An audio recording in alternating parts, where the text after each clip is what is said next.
मानक चंद, कमला देवी, राकेश, नीतू, ऋषभ और Ayushi Musharraf, B123, Sethi colony, Jaipur.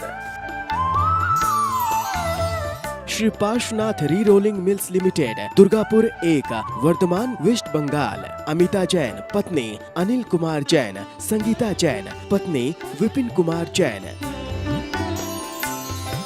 स्वर्गीय माता सीतावंती, धर्मपत्नी स्वर्गीय मास्टर नत्थू राम जी मुन्हानी की स्मृति में Shri Surinder Jain, Kanta Jain, Shri Ashok Jain, Neelam Jain, Shri Pankaj Jain, Amita Jain, Shri Rajneesh Jain, Deepika Jain, Shri Rishabh Jain, Mudit Jain, SKJ rubber corporation, Delhi. Shrimati Rani Jain, JP Jain, Prerna Jain, Surat, Gujarat. Pushpa Devi Musharraf, Arun Kumar, Amita, Ankesh, Payanshi Jain, D43, Devnagar, Tonk road, Jaipur. जय जिनेन्द्र तज्जयति परम ज्योति, समं समस्तैरनंत पर्यायैः, दर्पण तलैव सकला प्रतिफलति पदार्थ मालिका यत्र। पंच परमेष्ठी भगवान की जय। पुरुषार्थ सिद्धिपाई में संलेखना की चर्चा बहुत अच्छी तरह हो रही है। संलेखना आत्मघात क्यों नहीं है, ये पिछली ज्ञानशाला में हमने बताया था। अब यहाँ कह रहे हैं कि ये जो संलेखना है इसमें हिंसा अहिंसा क्या है ये भी तो बताइए। तो आचार्य अगला श्लोक लिख रहे हैं, नीयन्ते त्रिकषाया, नीयन्ते त्रिकषाया, हिंसाया हेतवो यतस्तनुताम्, हिंसाया हेतवो यतस्तनुताम्, सल्लेखनामपि ततः, सल्लेखनामपि ततः, प्राहुर्हिंसा प्रसिद्ध्यर्थम्, प्राहुर्हिंसा प्रसिद्ध्यर्थम्। बोलिए, नीयन्ते त्रिकषाया, हिंसाया हेतवो यतस्तनुताम्, सल्लेखनामपि ततः, प्राहुर्हिंसा प्रसिद्ध्यर्थम्। संलेखना में हिंसा है या अहिंसा और क्यों, इस बात की चर्चा इस श्लोक में है। नीयन्ते प्राप्त होते हैं, अत्र माने यहाँ माने इस संलेखना में, कषाया माने कषाय, हिंसाया हेतुवो जो हिंसा की कारण हैं, यतः माने क्योंकि, तनुताम माने क्षीणता को। अब इसका अर्थ लगाते हैं, यतः क्योंकि, हिंसाया हेतुवो हिंसा की कारणभूत, कषाया माने कषायें, अत्र माने इस संलेखना में, तनुताम माने क्षीणता को, नियंते प्राप्त होते हैं। संलेखना में क्या होता है, कषायें सारी की सारी क्षीणता को प्राप्त होती हैं। जो संलेखना धारण करने वाला है वो क्या करता है, कषायों को क्षीण करता है। पहली गाथाओं में ये अच्छी तरह आ गया। उसके राग द्वेष सारे क्षीणता को प्राप्त होते हैं। क्या कह रहे हैं देखो, अत्र माने इस संलेखना में, हिंसाया हेतुवो हिंसा के कारणभूत जो कषायें हैं, यतः माने क्योंकि वे क्षीणता को प्राप्त होती हैं, ततः इस कारण से संलेखनाम अपि संलेखना को भी अहिंसा प्रसिद्ध्यर्थम प्राहु अहिंसा की सिद्धि के लिए कहते हैं। मतलब संलेखना में अहिंसा की सिद्धि होती है। अगर कषायें बढ़ रही होती तो हिंसा की सिद्धि होती, और यहाँ कषाय क्षीणता को प्राप्त हो रही है, इसलिए अहिंसा की प्रसिद्धि हो रही है। अर्थात संलेखना में अहिंसा है, यह सिद्धि हो रही है। पंडित जी, संलेखना में कषाय कैसे क्षीणता को प्राप्त होती है? कोई जीव जब संलेखना लेने के लिए जाता है, पहले क्या करता है? पहले अपनी सारी संपत्ति का बंटवारा करता है। मैं अब संलेखना लेने जा रहा हूँ, सब जगह मेरी संपत्ति सारी मुझसे ले ली जाए। तो जिसको उचित समझता है उनको वो दे देता है। उसके बाद सब घर वालों को बुला के और सबसे क्षमा याचना करता है। तो सारी संपत्ति छोड़ी, कषाय क्षीण हुई। और जब क्षमा याचना की तो भी कषाय क्षीण हुई। घर छोड़ा, परिवार छोड़ा, सबसे नाता छोड़ दिया। अब मैं किसी का नहीं, कोई मेरा नहीं। अब मैं अपने आत्म कल्याण के लिए संलेख लाने गुरुदेव के पास जा रहा हूँ। बड़े गांव में एक संलेखना जाने का अवसर मिला। दिल्ली के पास बड़ा गांव है, वहाँ एक संलेखना कराने के लिए हमें जाने का मौका मिला। हम वहाँ गए, हमने देखा संलेखना प्रारंभ हुए 3-4 दिन हो गए थे। संलेखना करने वाला क्षपक आर्य का पद पे था और उसने उपवास धारण कर रखा था। अचानक एक लेडी जो उनकी बेटी थी वो उनके पास आई और उनसे लिपट गई। वो जो संलेखना करने वाली क्षपक थी ना, उन्होंने मेरी ओर देख के कहा, इसे हटा। मैंने उनसे कहा, आपकी बेटी है, होगी बेटी, हटाओ, मेरी कोई बेटी नहीं।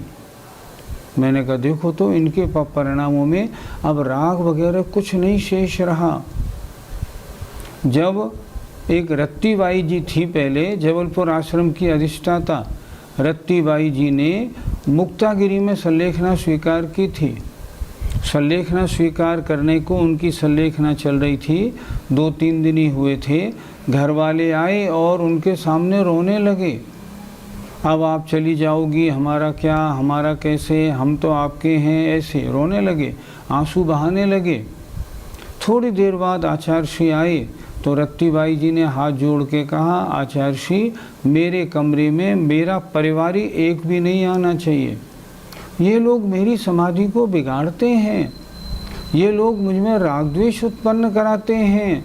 मैं समाधि में हूँ, कषायों को क्षीण करने की कोशिश कर रही हूँ और ये सामने बैठ के आंसू बहाते हैं। आचार्य श्री ने फौरन आज्ञा दी, नहीं, इनके परिवार का कोई व्यक्ति कमरे में प्रवेश नहीं करेगा। इसका नाम संलेखना है। इसमें 2 चीज़ें क्रश करनी होती हैं, एक कषाय और एक शरीर। तो जब कषाय क्रश करने का नाम संलेखना है, तब यहाँ कषायों में उनका क्षीणता को प्राप्त होना स्वाभाविक है। इसलिए इस संलेखना में कषाय क्षीण होती हैं और कषायों का क्षीण होना हिंसा का क्षीण होना होता है। इसलिए ये संलेखना अहिंसा के लिए प्रसिद्ध है। आचार्य का कहना बिल्कुल सही है। पंडित जी, संलेखना में अंतिम समय पर ही क्यों जोर दिया जाता है? जीवन में आयु बंध के काल, जो अगली आयु है उसके बंध के काल 8 बार आते हैं। आयु के 2 त्रिभाग छोड़ के आते हैं और 8 ही त्रिभागों में आयु ना बंधी हो तो अंतिम समय आयु बंधती है। इसलिए अंतिम समय आयु बंधने के चांसेस हैं। इसलिए अंतिम समय परिणाम बहुत धार्मिक रहने चाहिए ताकि अगली आयु अच्छी बंधे। अगर अगली आयु अच्छी नहीं बंधी तो अपने जीवन का जितना आपने पुण्य किया कराया है, सारा का सारा पुण्य गलत आयु बंध जाने से सब बेकार हो जाएगा। इसलिए अंतिम समय संलेखना पर बहुत जोर दिया जाता है। मैंने पहले भी एक बार कहा था, जैसे कोई मंदिर बना हो, मंदिर पर शिखर न लगा हो, उसी तरह सारे जीवन में आपने धर्म ध्यान किया लेकिन अभी शिखर नहीं लगा। और जब धर्म ध्यान के ऊपर संलेखना का शिखर लगता है तब सारा धर्म ध्यान सफल होता है। मंदिर पर शिखर लग गया, अब मंदिर शानदार, दर्शन करने योग्य बहुत सुंदर हो गया। उसी तरह जीवन भर का जितना धार्मिक क्रियाकलाप है वो संलेखना होने से शोभा को प्राप्त होता है। और अंत अगर खराब हुआ तो सब खराब हो जाता है। कहते हैं ना, अंतगता सोगता। इसलिए अंतिम समय में ही संलेखना पर जोर दिया जाता है। पंडित जी, संलेखना के कितने भेद होते हैं? संलेखना के भेदों का वर्णन कई प्रकार से प्राप्त होता है। 3 भेद भी हैं, भक्त प्रत्याख्यान आदि, और 2 भेद भी हैं, यम संलेखना और नियम संलेखना। ये यम संलेखना नियम संलेखना क्या होती है? मान लो कोई व्यक्ति पानी के जहाज में है, पानी का जहाज टूट गया, समुद्र में गिर पड़ा। अब गिर पड़ा, उनने वहाँ समाधि ले ली। अगर मैं जीवित बचा तब तो भोजन करूँगा, नहीं तो मेरे आजीवन 4 प्रकार के आहार का त्याग है। ये हुआ नियम संलेखना। और आयु के अंत में जो संलेखना की जाती है वो होती है यम संलेखना। 2 प्रकार की संलेखना होती है, जैसा मौका वैसी संलेखना धारण करने का काम होता है। पंडित जी, संलेखना किन किन गुणस्थानों में ली जाती है? किसी भी जीव के गुणस्थानों का हमें कोई पता नहीं लगता। ये तो हम कह सकते हैं किस अवस्था में संलेखना ली गई, किसने किस अवस्था में संलेखना ली, लेकिन हम गुणस्थान के बारे में कुछ नहीं कह सकते। चतुर्थ गुणस्थान वर्ती भी संलेखना लेता है। पंचम गुणस्थान में, छठे और 7वें गुणस्थान में भी संलेखना होती है। अब वर्तमान में पंचम काल है, यानी चौथे काल में ऊपर के गुणस्थानों में भी संलेखना होती है। और अगर परिणामों में गड़बड़ी हो तो नीचे के गुणस्थानों में भी होती है। उसके बारे में तो कुछ भी नहीं कहा जा सकता कि गुणस्थान कौन सा हो, नहीं मालूम। लेकिन हाँ, इतना हो सकता है किन किन गतियों में होती है। त्रिंच, मनुष्य और देव, इन 3 गतियों में होती है। आगम में प्रमाण मिलते हैं। और जो जीव इस समाधि को धारण करते हैं वे जीव सब सद्गति को प्राप्त होते हैं। ये तो पढ़ने को मिलता है। अवस्था मुनि अवस्था में भी होती है, श्रेणी में भी होती है। इसके अलावा श्रावक अवस्था में, क्षुल्लक अवस्था में, आरिका अवस्था में, आवृत्ति अवस्था में, सब में संलेखना हो जाती है। संलेखना के गुणस्थान नहीं बताए जा सकते। इस अधिकार का अब अंतिम श्लोक आया है। इसमें क्या बताया है? हमने 3 गुणव्रत, 4 शिक्षाव्रत और 1 संलेखना का वर्णन किया। जो जीव इनका अच्छी तरह से पालन करता है वह मोक्ष पद को प्राप्त करता है। देखिए, श्लोक निकालिए। इतियो व्रत रक्षार्थम, इतियो व्रत रक्षार्थम, सततं पालयति सकल शीलानि, सततं पालयति सकल शीलानि, वर्यति पतिं वरेव, वर्यति पतिं वरेव, स्वयमेव तमुत्सुका शिवपदश्रीः, स्वयमेव तमुत्सुका शिवपदश्रीः। बोलिए। इतियो व्रत रक्षार्थं सततं पालयति सकल शीलानि, वर्यति पतिं वरेव, स्वयमेव तमुत्सुका शिवपदश्रीः। व्रत और संलेखना का अंतिम श्लोक। इति इस प्रकार, यो माने जो जीव, जो श्रावक, व्रत रक्षार्थम व्रतों की रक्षा के लिए, सततम माने निरंतर, पालयति पालन करता है समस्त शीलों का। अर्थात इस प्रकार जो श्रावक व्रतों की रक्षा के लिए समस्त शीलों का निरंतर पालन करता है उसको वर्यति, उसको वरण करती है। पतिम वरेव, स्वयंवर में पति के वरण करने के समान। पतिम वर एव, अर्थात स्वयंवर में पति को वरण किया जाता है उसके समान स्वयमेव ही तम माने उसे उत्सुका अत्यंत उत्सुक मोक्ष रूपी लक्ष्मी, अर्थात उस जीव को मोक्ष लक्ष्मी स्वयं बड़े उत्सुक होकर वर्ण करती है, अर्थात उस जीव को मुक्ति प्राप्त होती है। पंडित जी, शील के कितने भेद आचार्यों ने कहे हैं? इस अधिकार में आचार्य अमृतचंद स्वामी शील के 8 भेद बता रहे हैं। 3 गुणव्रत, 4 शिक्षाव्रत और 1 सल्लेखना। व्रत कितने हैं? व्रत तो 5 अणुव्रत हुए, और अणुव्रतों की रक्षा के लिए इतियो व्रत रक्षार्थम, उन व्रतों की रक्षा के लिए ये 7 और 1 8 शील हैं। 3 गुणव्रत, 4 शिक्षाव्रत और 1 सल्लेखना। सल्लेखना भी व्रतों की रक्षा करने वाली है। अगर अंतिम समय सल्लेखना नहीं की तो व्रतों की रक्षा कैसे होगी? इसलिए यहाँ शील के 8 भेद बताए। पंडित जी, सल्लेखना करने का फल क्या है? जो जीव एक बार भी सम्यक्त सहित व्रत सहित सल्लेखना करता है, उसमें दोष नहीं लगने देता, वो जैसा आचार्यों ने कहा उसे 7-8 भव में अवश्य ही मोक्ष प्राप्त हो जाता है। कितना बड़ा फल है! सल्लेखना एक बार अगर हो जाए तो 7-8 भव में मोक्ष मिले, कितना महान फल होता है सल्लेखना का।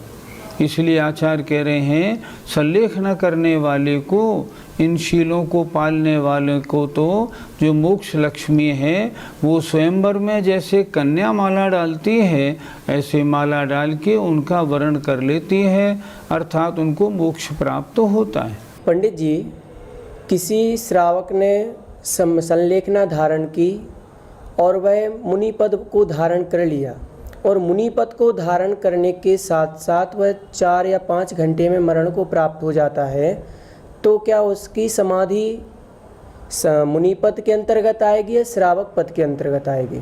किसी भी शास्त्र में आपके प्रश्न का उत्तर हमारे देखने में नहीं आया, लेकिन एक समाधि के अवसर पर आचार्य श्री का एक प्रवचन हमने सुना था। उसमें उन्होंने बताया था अगर मुनि बनने के बाद वह जीव 2-3 बार चर्या के लिए ना उठा हो, मतलब आहार करने नहीं गया हो, अर्थात यदि 4-6 घंटे में एक दिन में ही उसकी समाधि हो जाए और चर्या के लिए न जा पाए 2-3 बार, तब उसकी वह सल्लेखना श्रावक अवस्था में मानी जाएगी, मुनि अवस्था में नहीं। और अगर वो 2-3 बार चर्या के लिए जाता है और उसके बाद सल्लेखना का विधिवत पालन करता है, तब उसकी जो समाधि है उसकी सल्लेखना मुनि अवस्था की मानी जाएगी। पंडित जी, क्या सल्लेखना के समय किसी आर्यिका माताजी को दिगंबर मुद्रा दी जा सकती है? भगवती आराधना में इस संबंध में एक गाथा लिखी हुई है।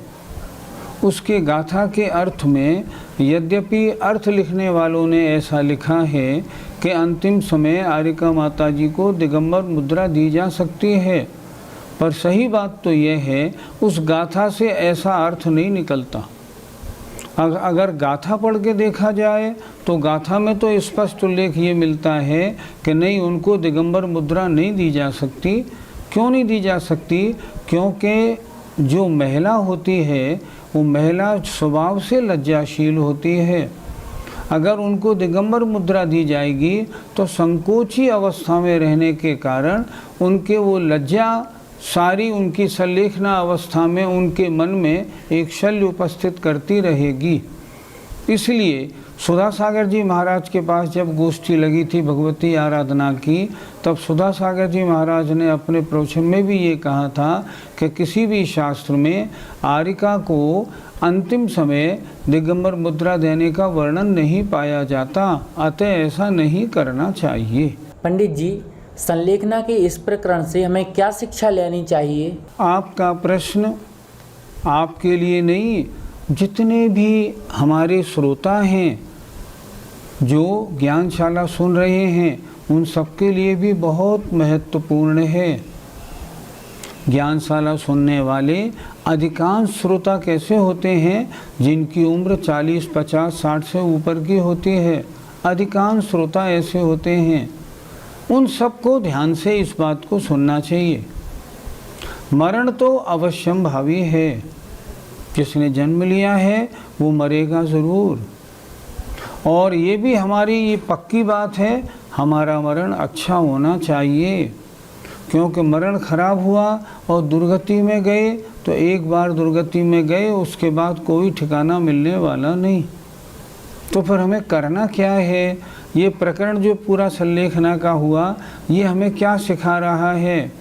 ये सिखा रहा है कि जब आयु का मरणांत उपस्थित हो, जब ये लगे अब शरीर ढीला होने लगा, अब मरण निकट आ गया है, तब अगर पुरुष हो तो किन्हीं आचार्य श्री के पास जाके, और अगर महिला हो तो किन्हीं आर्यका माता जी के पास जाके निवेदन करे, मेरा शरीर अब शिथिल हो गया, अब ज़्यादा जीवन नहीं है। डॉक्टरों को भी दिखाया, उन्होंने भी मना कर दिया, अब तुम ज़्यादा जीवन तुम्हारा शेष नहीं। माता जी अब मैं अपना जीवन कैसे सफल करूं?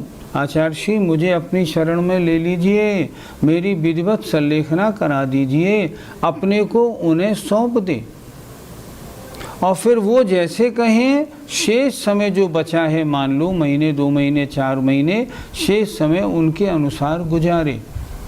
आप सब श्रोताओं से मेरा निवेदन है, आप सब भी बिल्कुल पक्के हो जाएं। हम बिना व्रत के, बिना सल्लेखना के मरेंगे नहीं। अंतिम समय व्रत लेना ही है और सल्लेखना करनी ही है, बिल्कुल मजबूत। घर में अपने बच्चों को, पति हो तो पत्नी से, पत्नी हो तो पति को पहले से तैयार रखे। मेरा अंतिम समय आए तो नर्सिंग होम, हॉस्पिटल में भर्ती नहीं करना, उन महाराज, उन माता जी के पास ले जाके मेरी समाधि करा देना। और जब से मालूम पड़े तब से उपवास आदि करने का अभ्यास, सबके साथ सारी परिस्थितियों में इन्वॉल्व होने का त्याग, अपनी संपत्ति को औरों को सबको बांट दे और बिल्कुल निश्चिंत होकर भगवान की आराधना में लग जाए। जिन मुनि महाराज को, जिन आर्यका माता जी को अपने को सौंपा है, फिर वो जैसे आज्ञा करें वैसे करे। और जब अंतिम समय निकट आ जाए तब उनके पास चली जाए और उनके पास जाके जैसा वो कहें वैसे करे। मैंने तो सुना है सतना में एक सल्लेखना के लिए उन्होंने धाम बनाया है, और सतना मध्य प्रदेश में, वहाँ 20-25 लोगों का एक ग्रुप है।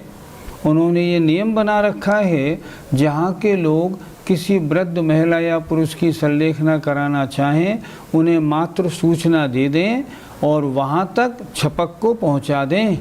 बस सारी देखभाल अंतिम समय तक सारी जिम्मेदारी उनकी है। कितना बढ़िया काम उन्होंने लिया है। सतना वालों को मैं तो धन्यवाद देता हूँ कि उन्होंने महान काम लिया है।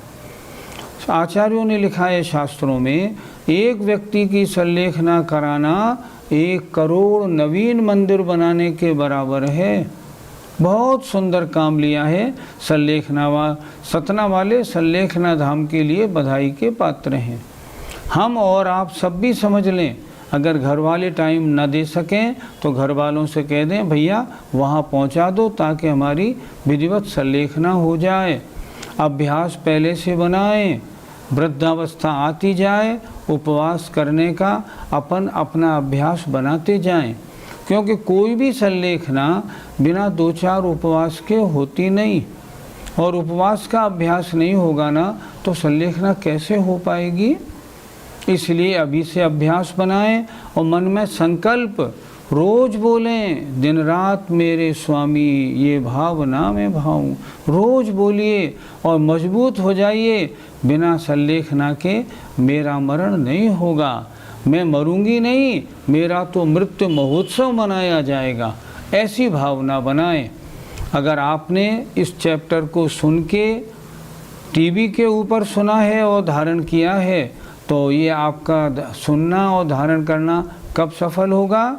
जब आप मजबूत होकर इस बात का संकल्प कर लेंगे, जब मरना है तो ढंग से क्यों ना मरें, इसलिए मजबूत हो जाइए, संकल्प बना लीजिए और विधिवत अंतिम समय संलेखना पूर्वक आप सबका मरण हो, मेरा भी और आपका भी, ऐसी मेरी भावना है।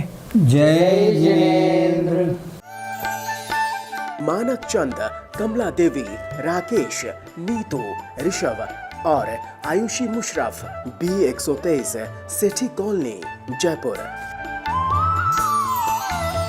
Shri Parshvanath re rolling mills limited, Durgapur 1, Vardhaman, West Bengal. Amita Jain, पत्नी अनिल कुमार जैन, संगीता जैन, पत्नी विपिन कुमार जैन। स्वर्गीय माता सीतावंती, धर्मपत्नी स्वर्गीय मास्टर नत्थू राम जी मुन्हानी की स्मृति में Shri Surinder Jain, Kanta Jain, Shri Ashok Jain, Neelam Jain, Shri Pankaj Jain, Amita Jain, Shri Rajneesh Jain, Deepika Jain, Shri Rishabh Jain, Mudit Jain, SKJ rubber corporation, Delhi. Shrimati Rani Jain, JP Jain, Prerna Jain, Surat, Gujarat. Pushpa Devi Musharraf, Arun Kumar, Amita, Ankesh, Payanshi Jain, D43, Devnagar, Tonk road, Jaipur.